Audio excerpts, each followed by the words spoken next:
Thank you for joining me today. And what we'll be talking about is one of my favorite topics, and that is thresholds as how we think about and analyze ordered categorical variables. So, in a lot of education and psychology, and just survey research in general, we get items that have a very discrete nature. So, when we have discrete responses,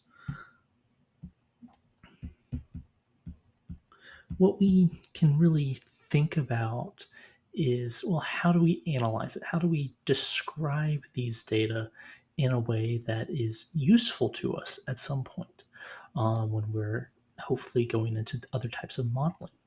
And whenever we have discrete responses, some of the types that we can have are yes, no, you have some type of agreement, if I can spell agreement scale, or you can have some type of like frequency like where we have some type of like never, almost, frequent. Let's see if I can spell frequency. See, these are some of the different types of responses that are discrete that we can have that are really helpful to collect data that's really straightforward to understand what we're getting, especially if we're having lots of responses to these items. And so, what I want to talk about today is specifically an item from the Gallup World Poll. So, Gallup World Poll, and we're specifically talking about their kind of study of well-being and flourishing. And I think it's really helpful to see how such a large scale study and organization thinks about some of the like basic issues with these types of items. So what I'm going to talk about is their well-being item on kind of flourishing and what they call harmony, which is a different way of thinking about flourishing uh, than typically used. So it's a way of trying to get perceptions all over the world. And the item is in general,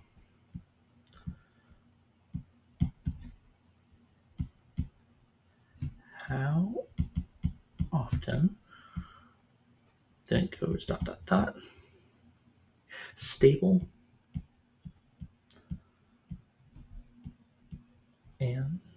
and secure in your life. And for this item, they gave response options of never,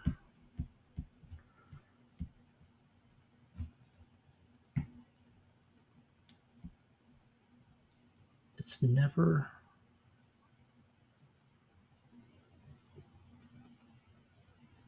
some, never, rarely,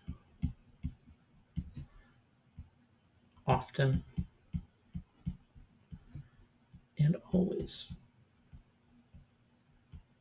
So these are the four response categories that Gallup used to help assess an item globally. And so this is a study that an organization that collects hundreds of thousands of responses from people all over the world.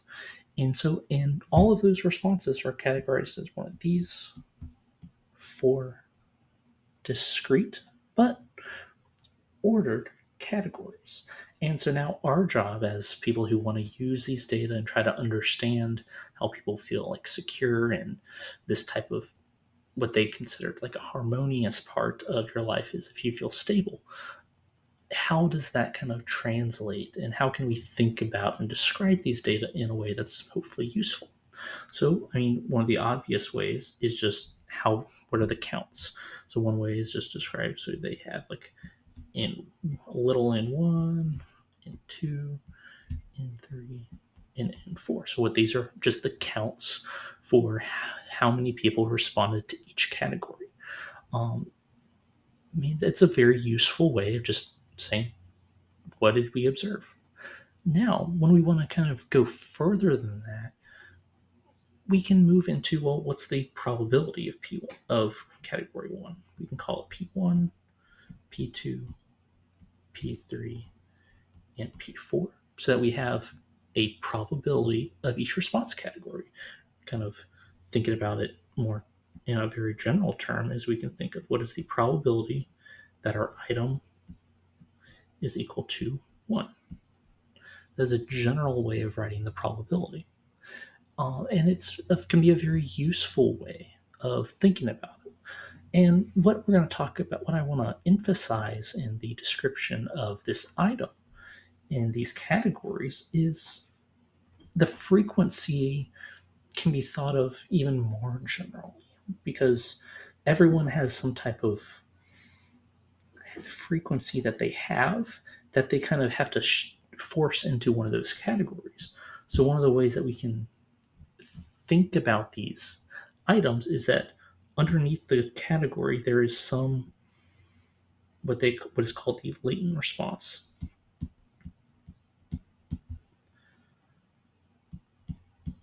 distribution.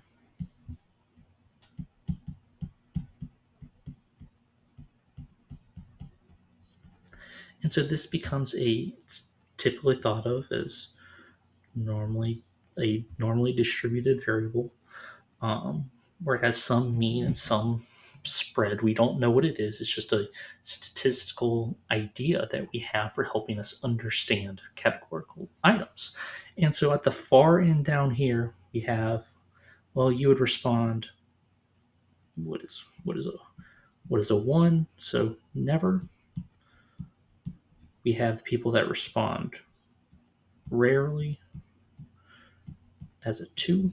We have the often over here as a 3, and we have the always people over here. And it's really interesting way of thinking about these items. Is like underneath it, this is where we would expect them to fall, but everyone is forced into these categories. So what we do is we think about, well, not only is this latent response distribution, or this what I like to call a propensity distribution, you have some propensity to respond higher on the category, or on the whatever the observed scale is. So people that are very low on the latent response have a very low propensity. So this is low propensity, where the people over here have a very high propensity. I'm not saying that there exists some variable in reality. That's not the purpose of this variable, this latent response. It is to have a kind of statistical just thing that we can work with to help us conceptualize, well, why do people respond differently to items? Well, it's because they have a higher propensity to give a higher response. It's very generic, not very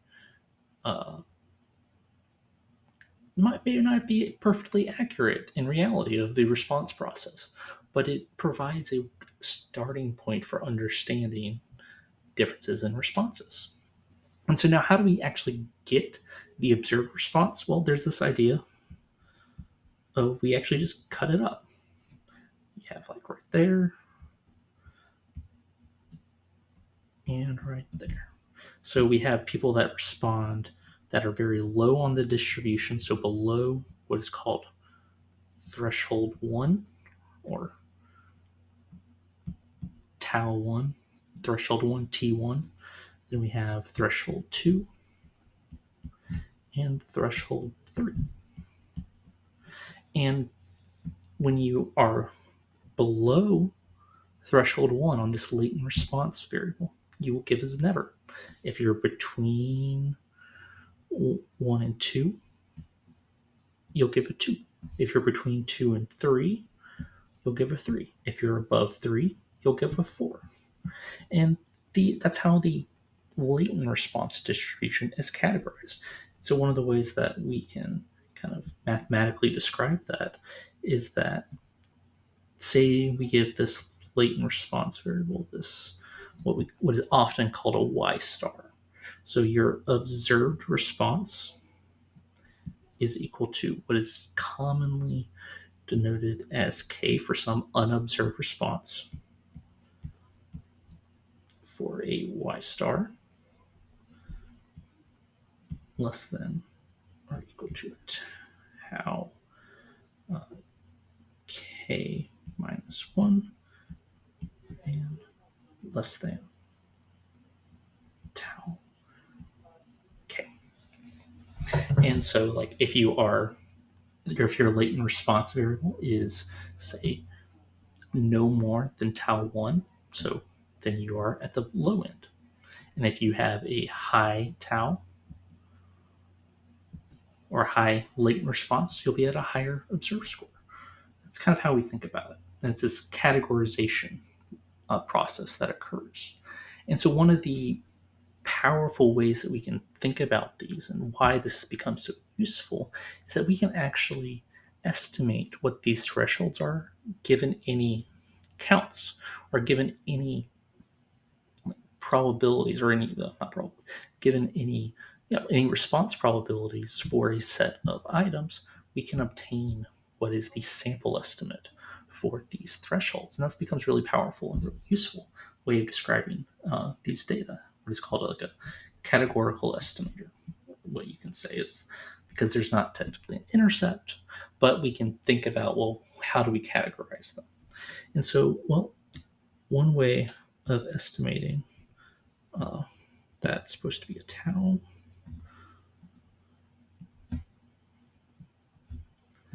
is, well, depending on what link function we use, and I'll get into that here in a second, is there is some, let's just say, link, let's just call it H inverse,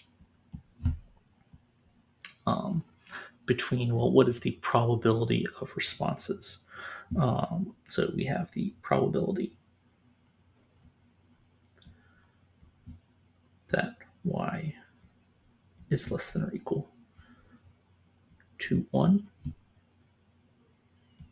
Let's over our inverse link of what is the probability that y is greater than 1. So what this might look like, this might be familiar to some people as what is called a inverse logit link or a logit link. Whenever we have a logit or a probit, if I remember the symbol correctly, a logit is phi. Yeah, so we got phi of the probability that y less than or equal to 1 over phi over the probability that y is greater than 1. And it's a way of converting probabilities onto the logit scale, which is what we typically, either the logit or probit scale. That's a pretty important idea in these types of models, is the idea of a logit or probit links. It's a way of linking probabilities to some type of distribution for that latent responses. So it's a linking probabilities to the latent response. And that is one of the potential limitations, and one of the most stringent limitations of these methods is that for this to really work, we need to, at least for more complicated models, we have to assign what that latent response distribution is. We can get around a lot of the fuzziness here by just supplying some type of link function for it. And so using like the logit link, because we use the logistic distribution to derive how to like obtain what those probabilities are, which is the kind of the cool part about this idea of the latent response distribution, is that you can know what the kind of these regions for the distribution are. Like, given some tau 1, you know what the probability is over here, and we're trying to find what the threshold is. So in kind of, if we kind of make some type of assumption about what that latent response distribution is, so if we say assume that y star is normally distributed with a mean of 0 and a standard deviation of 1, then we know what that distribution is, and we can try to find the thresholds that help us obtain those probabilities. So instead of trying to estimate the mean and variance, or mean and standard deviation of our y star, well, we're saying those are fixed. And we actually want to know, well, what are the thresholds that create certain response probabilities? So one of the ways that we can think about that and like define what these thresholds are, or think about how we can obtain what that value is like, say we know what the probability that y equals 1 is, because it's just the proportion of people who responded 1. But what we're interested in is, well, what is the value for the normal? I do not remember the off the top of my head. I believe it's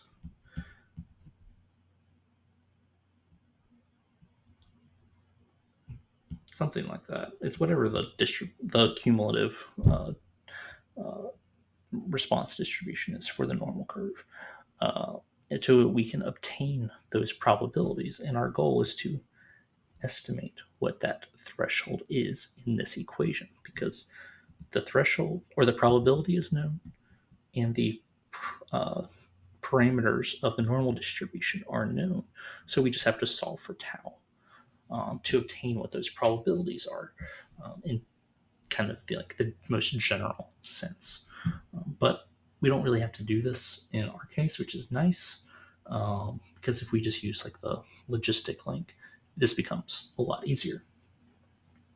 Because this becomes, if we use the logistic, if I remember correctly, let's make sure it is exp.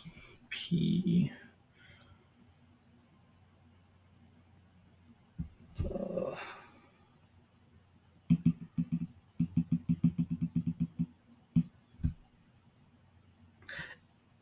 and it just becomes a little bit easier if we make different assumptions about what the the latent response distribution is. And so let me kind of show you how we can obtain those values relatively easily. So what I've done is I've kind of set up just a simple vector that has the counts for each of those 4 categories from on this data set. It's like, these aren't the exact numbers; they're a little bit different than the real data set, but it doesn't. It's effectively the same. And so what we want to do is, well, what are the probabilities for each category? Well, I mean, we can easily find that by just looking at the sum. And so we have probabilities of 0.5.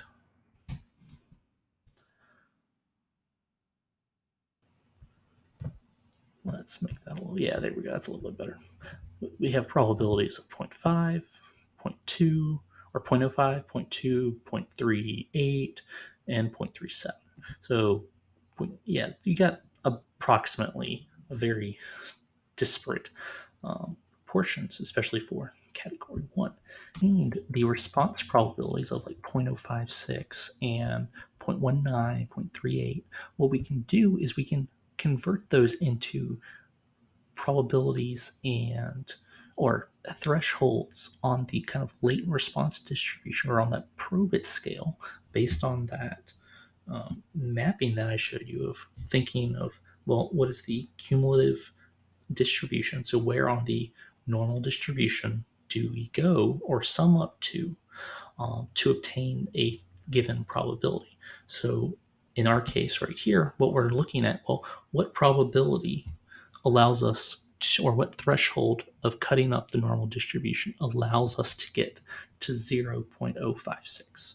And so what we can do in R to kind of obtain what that is, we can use the qnorm function. What it does is it allows us to find what is the value on the normal distribution with the mean of 0 and standard deviation of 1, that what is the kind of value or the threshold, so we should say, to obtain that given probability.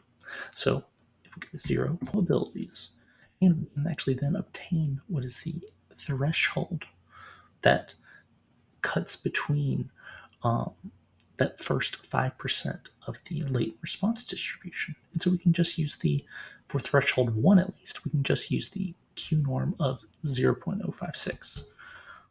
Now, to get threshold 2, this becomes a little bit trickier, because now we have to do a cell of not just 0.056, but, or not just 1 or 0.194, but it's 0.194 plus 0.56, because this is the cumulative distribution. And so that is the threshold for the second threshold, because it should be higher than the first one. And if we look to obtain the third, which is a 0.194 plus 0.056,